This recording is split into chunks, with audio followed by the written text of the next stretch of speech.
혹시 오랜만에 서서 그런지 제가 이전에 설교했던 그 룻기에 대해서 기억이 어떤 내용이었는지 기억이 나실지 잘 모르겠어서 앞에 어떤 내용이었는지를 한번 잠깐 다루고 시작하겠습니다. 그래서 오늘 말씀의 본문의 내용은 룻이 이제 보아스를 만나고 보아스의 밭에서 추수까지 하고 거기서 밥까지 같이 먹게 됩니다. 그리고 나서 이제 저녁까지 늦게까지 추수를 하고 이삭을 주었겠죠. 그리고 그 이삭을 줍고 이제는 나오미가 기다리고 있는 시어머니 나오미가 기다리고 있는 그 성읍으로 들어가서 내가 오늘 이만큼 주었습니다. 그리고 먹을 것도 이만큼 받았어요. 그리고 이제 어디서 일했고 어떻게 내가 어떤 상황을 겪었어요 라는 것들을 이야기하는 장면이 오늘 본문 말씀입니다. 그래서 저번 설교를 생각을 해봤을 때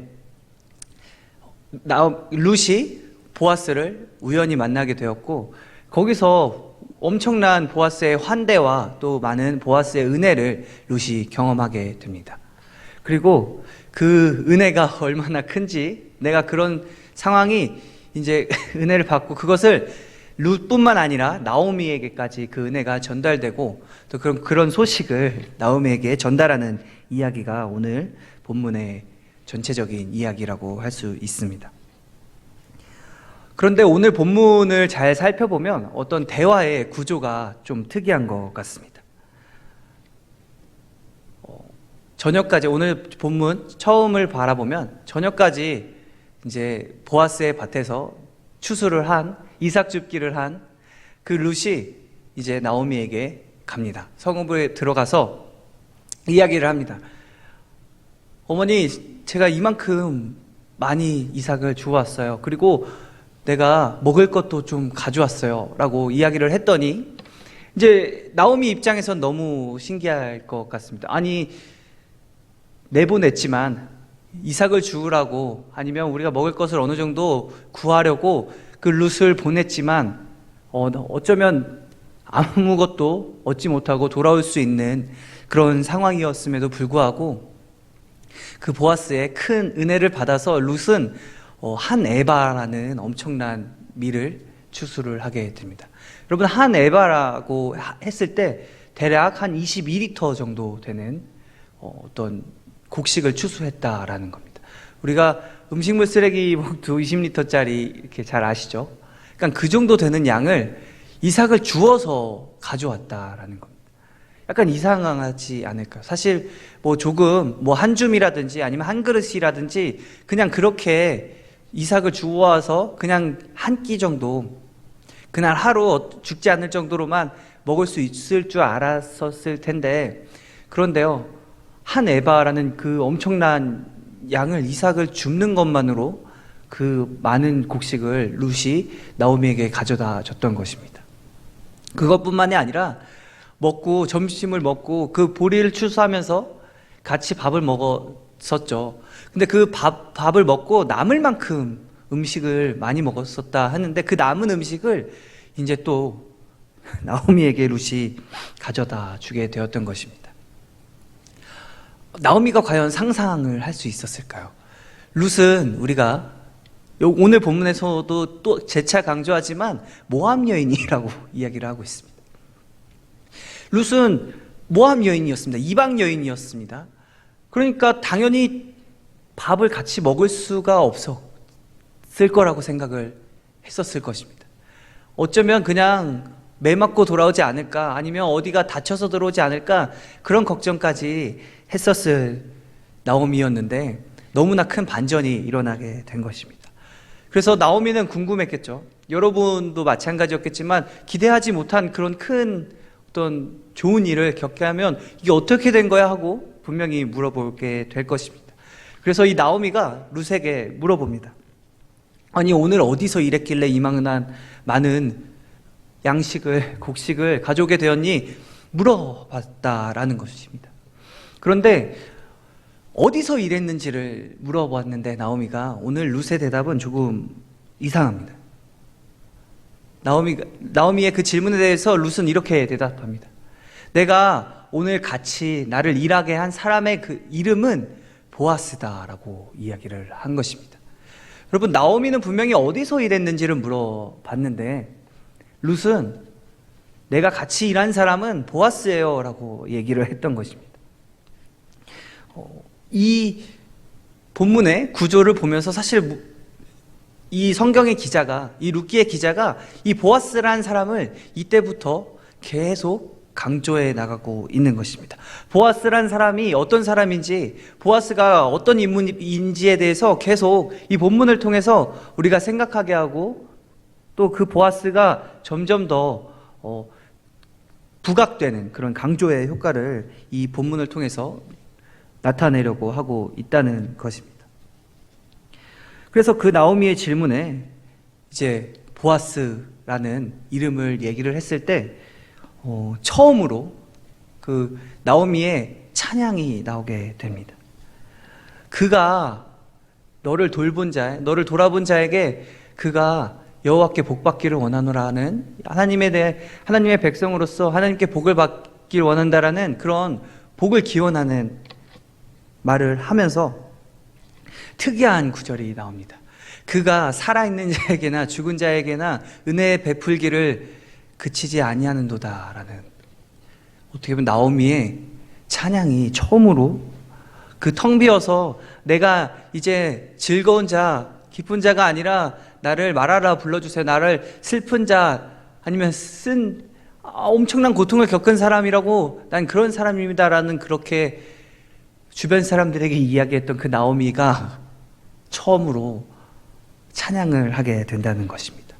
이 문맥을 바라봤을 때, 오늘 본문을 봤을 때 그가라고 이야기를 하고 있는데 두 가지 표현이 될 수 있겠습니다. 처음에 보아스라는 이름을 듣고 그 보아스, 룻에게 은혜를 베푼 그 보아스가 하나님께 복 받기를 원한다라는 그 기원을 했을 때 처음에 나오는 그는 분명히 그 보아스라고 할 수 있겠습니다. 그런데 두 번째 나오는 그가 살아있는 자에게나 죽은 자에게나 은혜를 베풀기를 그치지 아니하는도다 라고 했을 때 그 두 번째 그는 누구였을까요? 우리가 당장 생각할 수 있는 건 당연히 또 보아스겠죠. 보아스가 그렇게 할 수 있겠다 이렇게 생각할 수도 있습니다. 문맥상 전혀 이상함이 없습니다. 그런데 우리가 한 가지 또 생각을 할 수 있는 것은 바로 그가 여호와라는 것입니다. 하나님이라는 것입니다. 아니, 보아스가 누구이길래, 보아스는 단지 사람일 뿐인데 어떻게 살아있는 사람에게는 은혜 베풀 수 있었겠죠. 하지만 죽은 사람에게 보아스가 어떻게 은혜를 베풀 수 있었냐는 질문을 마주하게 됩니다. 그래서 어쩌면 이 성경의 기자가 보아스와 그리고 거기에 숨겨진 그 하나님까지, 하나님께서 은혜를 베푸셨다라는 그 찬양을 뭔가 드러나지 않도록 어떤 중의적인 표현으로 하나님과 보아스라는 그 두 명을 두 가지 의미를 가진 그 그라는 대명사로 활용을 했던 것일 수도 있겠다라는 생각이 들었습니다. 그런데 중요한 것은 보아스가 은혜를 베풀었고, 그리고 살아있는 자에게나 죽은 자에게나 은혜를 베푸기를 그치지 아니하시는 분은 여호와 하나님이시라는 것입니다. 처음으로 하나님께 대한 어떤 간구와 불평이 아닌 찬양이었다라는 것입니다. 하나님께 드리는 그 절망 속에 고통받던, 아픔 속에 힘들어하던, 하나님께 간구만 하던 그 나오미가 이제 처음으로 조금씩 체험을 받고 많은 체험을 얻어 하나님께 찬양을 했던 장면이 등장하게 되는 것입니다. 항상 계속 이야기했지만 룻기의 중심의 주제는 텅 비어버린 나오미가 어떻게 채워가는지를 보여주는 게 우리가 룻기를 읽으면서 바라봐야 하는 중요한 관점이라고 말씀을 드렸습니다. 이제 처음으로 나오미가 점점 채워지는 것을 바라볼 수 있습니다. 그리고 나오미가 또 이렇게 이야기를 합니다. 거기서 그치는 것이 아니라 아까 앞에서 보아스를 강조를 했는데 또 보아스가 어떤 사람인지가 이 나오미를 통해서 어떤 사람인지 등장인물의 어떤 소개가 이루어지고 있습니다. 이 보아스는 우연찮게도 기업 물을 자라고 이야기를 하고 있습니다. 그는 우리와 가까운 자니 그는 기업 물을 자다라고 이야기를 하고 있습니다. 친족이라는 의미입니다. 우리 친척, 가족이라고 생각할 수 있겠죠. 그런데 이 기업 물을 자라는 게 되게 중요한 의미를 가지고 있습니다. 이 기업 물을 자라는 이 말이 나오게 된 것은 고엘 제도라는 이스라엘의 제도에서 탄생하게 됐는데, 이 고엘 제도는 크게 세 가지 중요한 부분이 있습니다. 첫 번째는 내 친인척이 살해를 당했을 때 그 가족을 대신해서 내 친척, 내 가족을 살해한 사람을 죽여야 하는 그런 피해 보복을 가진 제도입니다. 반드시 내 친척이 죽었는데 이 잘못 없이 그냥 살해당한 그런 가족이 있다면 가만히 있는 것이 아니라 그 죽인 사람을 찾아가서 죽여야 한다라는 것입니다. 그리고 두 번째는 땅의 물음입니다. 내 가족 중에 아니면 내 친척 중에 내 가까운 사람이 가난해서 땅을 팔거나 아니면 돈이 없어서 정말 땅이 팔리거나 하는 그런 순간들이 있었을 것입니다. 그런데 땅을 판 것이 내 가족, 내 친인척이 아니라 이방인이나 나와 정말 거리가 먼 사람에게 땅을 팔았다면 이 이스라엘 백성들은 자기와 대신해서 땅을 판 사람을 대신해서 그 땅을 다시 돈을 주고 되찾아와야 하는 의무가 있었던 것입니다. 그리고 마지막으로 몸의 물음입니다. 전쟁으로 인해서 노예가 되는 그런 경우들도 있었겠지만 정말로 돈이 없어서 먹을 게 없어서 가난해서 내가 내 자신을 팔거나 아니면 내 자식들을 팔아서 노예로 만드는 수밖에 없는 그런 상황들이 있었다라는 것입니다. 그런데 그 노예로 가만두는 것이 아니라 아까 말했듯이 친인척, 이 기업 물을 자가 가까운 사람 중에 할 수 있는 사람이 그 노예가 된 나와 아니면 내 자식들이나 노예가 된 그 사람들 다시 돈을 주고 다시 그 노예 신분에서 벗어나게 해줘야 된다라는 것입니다. 그런데 왜 이런 제도가 있었을까요? 여러분 단지 왜 있었는지를 한번 생각을 해봤으면 좋겠습니다. 이 고엘 제도란 것이 피해, 복수, 어떻게 보면 눈에는 눈, 이에는 이, 그동안 우리가 알던 그런 하나님의 그 사랑의 그런 내용은 하나님의 그 사랑의 하나님이 아닌 것만 같은 그런 제도인 것 같습니다. 피해 복수를 해야 된다라는 거. 그런데 또 땅을 생각을 해보면 땅을 잃은 사람에게 땅을 다시 되찾아주는 그런 물음이 있습니다. 그리고 노예가 된 자에게서 노예에서 해방시켜주는 그런 물음이 있었다라는 것입니다. 돈이 없는 사람에게 가까운 사람이 돈을 대줘서 다시 살아갈 수 있도록 다시 회복될 수 있도록 해줘야 됐다라는 것입니다. 그런데 왜 이런 제도가 이스라엘 백성들에게 있었을까요? 왜 이 고엘 제도가 왜 필요했을지를 한번 생각을 해봤으면 좋겠습니다.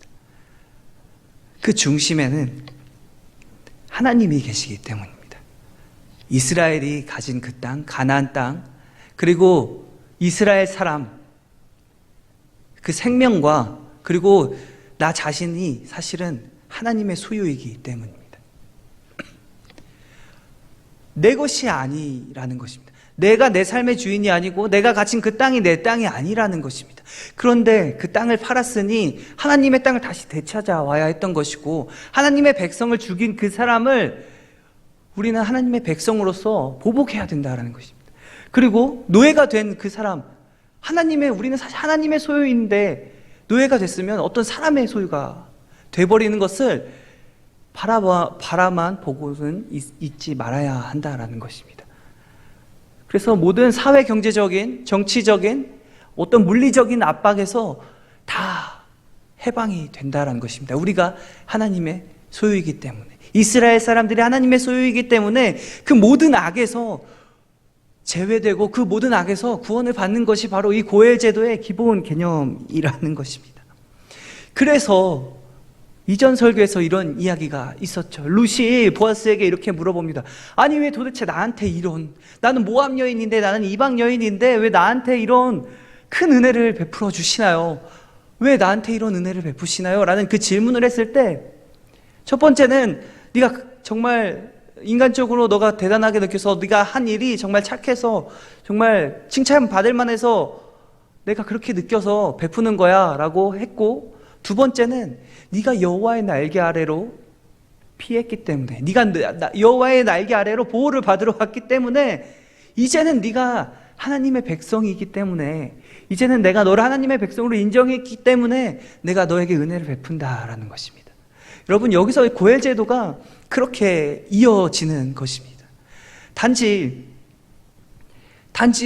내 가족을 죽였기 때문에, 아니면 내 가족이기 때문에, 아니면 내 가족이 너무 불쌍해서 그냥 그래서 땅 노예에서 회복시켜주고 땅을 다시 돌려주고 내가 복수를 하는 게 아니었다라는 것입니다. 하나님의 소유였기에 그 이스라엘 사람들의 모든 생활 중심에 하나님이 내 삶의 주인이시고 나의 모든 것이 주인이시다, 내가 그렇기 때문에 하나님의 백성이다라는 그런 사상이 있었다라는 것입니다. 이거는 단지 짧은 시간에 이루어진 것이 아닙니다. 아브라함 때부터 시작을 해서 이스라엘이 애굽을 거쳐서 광야를 지나 가나안 땅으로 들어오는 그 긴 세월 동안 하나님이 함께 하셨다라는 것입니다. 그래서 이스라엘 사람들에게는 지금까지도, 현재를 살아가는 지금까지도 하나님과 함께 했던 우리 조상들이, 내 할아버지가, 내 아버지가, 그리고 내가 하나님과 함께 했던 그 추억들이 있다라는 것입니다. 그래서 여호와라는 그 이름이 단지 여호와라고 해서 우리가 아무렇지도 않게 느낄 수 있는, 이스라엘 사람들에게는 그렇게 느껴지는 것이 아닙니다. 여호와라고 했을 때 그 하나님과 함께 했던 그 모든 추억들, 역사들, 하나님이 이끄신 그런 수많은 인도하심, 기적들이 그 여호와라는 그 이름 안에 함축이 되어 있다라는 것입니다. 하나님의 함께하심, 하나님의 백성으로서의 그 삶을 이스라엘 사람들이 살아왔다라는 것입니다. 그런데 그러면 얼마나 자부심이 있었을까요? 전쟁을 하면 이겼고, 하나님과 함께하면 우리는 하나님께 선택받은 백성이었고, 그렇게 큰 자부심이 있던 그 이스라엘 그 백성 중에 유력한 그 보아스가요, 사실은 이방인인, 사람 취급도 안 하는, 하나님이 함께 하시지 않는 하나님의 백성이 아니기 때문에 이건 얼마든지 배척할 수 있고, 아니 배척해야만 하는 그런 모압 여인을 이스라엘 공동체 안으로 환대했다라는 것입니다. 여러분, 이게 사실은 너무나 말이 안 되는 사실이었고, 너무나 있을 수 없는 일이었고, 그렇기 때문에 그게 하나님의 인도하심이라는 것을 나오미는 알 수 있었다라는 것입니다. 단지 나오미는 룻이 가져온 음식과 또 그 엄청난 양의 그 곡식만을 보고 사실은 충분히 유추할 수 있었다라는 것입니다. 이상하다라는 것을, 이거는 있을 수 없는 일이다라는 것을 그 나오미는 그들이 가지고 있는 역사들 때문에 잘 알고 있었다라는 것입니다.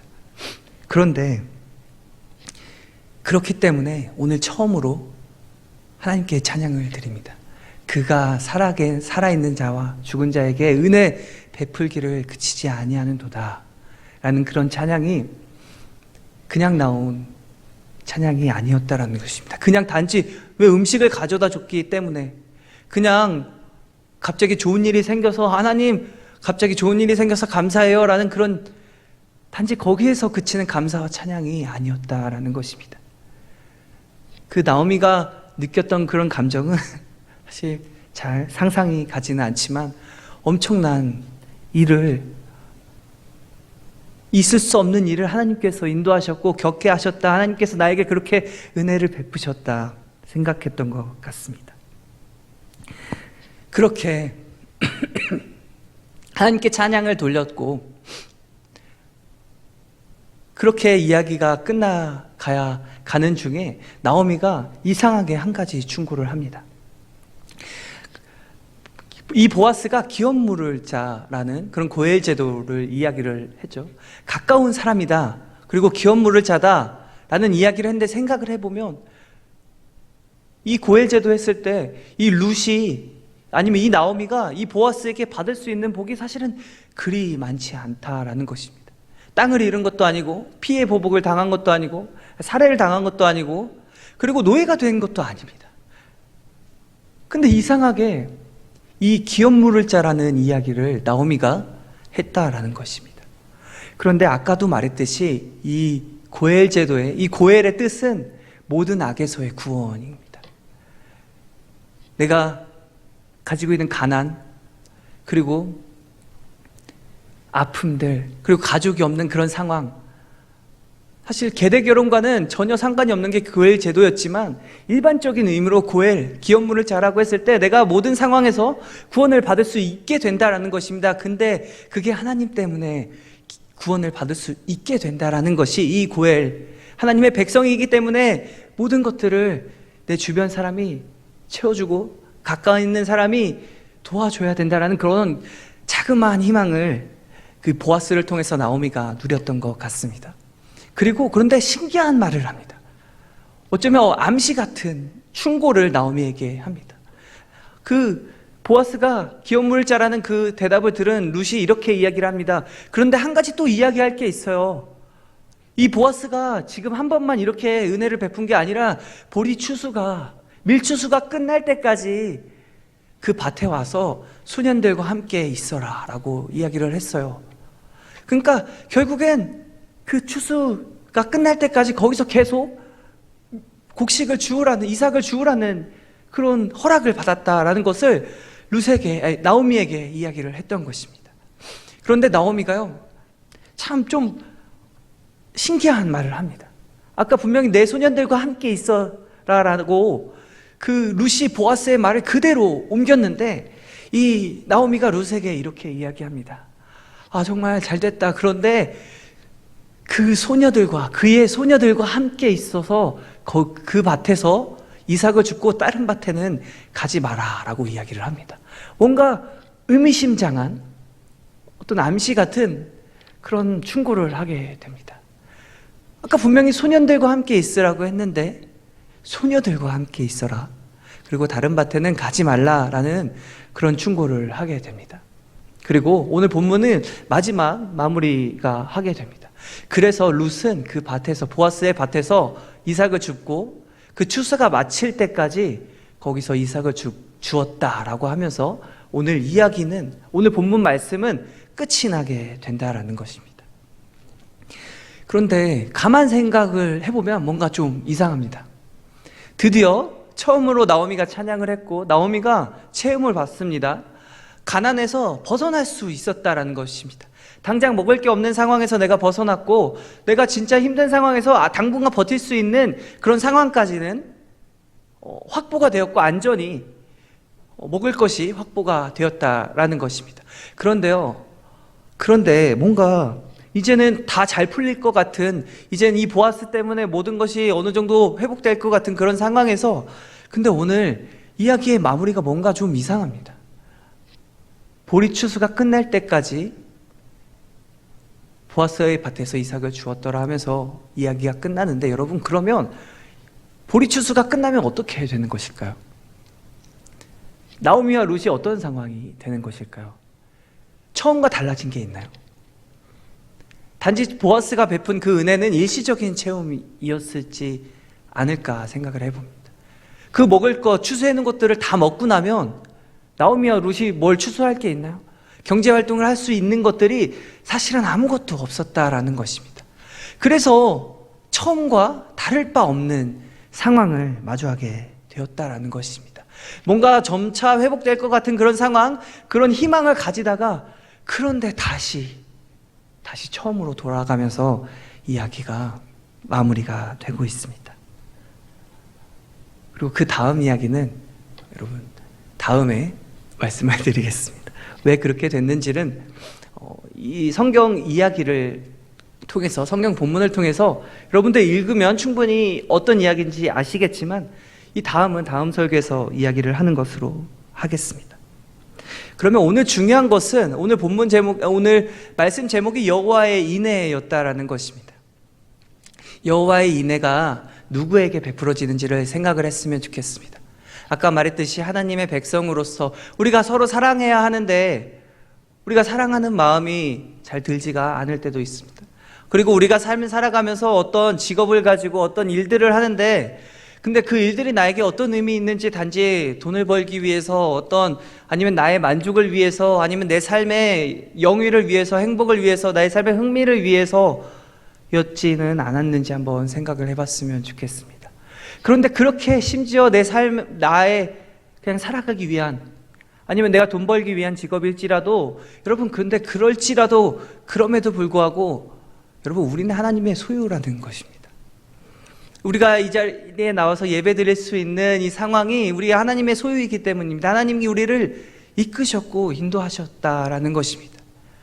여러분들이 여러분들의 삶에서 우리 어릴 때 교회 생활을 하셨던 분들도 있겠죠. 그리고 중고등부를 지나오면서 어떤 감정을 가지셨습니까? 하나님이 나에게 무엇을 해줬는지, 내가 하나님께 무엇을 고백했고, 내가 하나님께 무엇을 간구했고, 내가 하나님의 백성으로서 구원받은 사람으로서 예수님을 믿는 사람으로서 내가 어떻게 무엇을 받아왔는지를 한번 생각을 해봤으면 좋겠습니다. 나오미는 자기의 삶에 비춰봤을 때 하나님께서 함께 하심을 어떤 사건을 통해 은혜 입음을 통해 어느 순간 깨닫게 되는 것입니다. 정말 아무것도 없는 상황에서도 하나님이 나와 함께 하시는구나를 보아스의 은혜를 통해서 근데 그 보아스가 은혜를 줬지만 보아스가 나에게 먹을 것 양식을 나눠줬지만 근데 그 위에 계시는 하나님을 바라봤다라는 것입니다. 우리의 삶이 하나님의 백성으로서 우리가 하나님의 소유로서 살아가고 있다는 것을 항상 기억했으면 좋겠습니다. 그리고 그렇게 우리가 기억하고 우리가 하나님의 소유라는 것을 인정하고 또 우리가 하나님이 그렇기 때문에 우리를 인도하시고 우리를 사랑하시고 또 우리에게 은혜를 베푸시고 그 여호와의 인애가 우리에게 있다라는 것을 우리가 항상 기억하는 우리 청년부 되기를 간절히 소원합니다.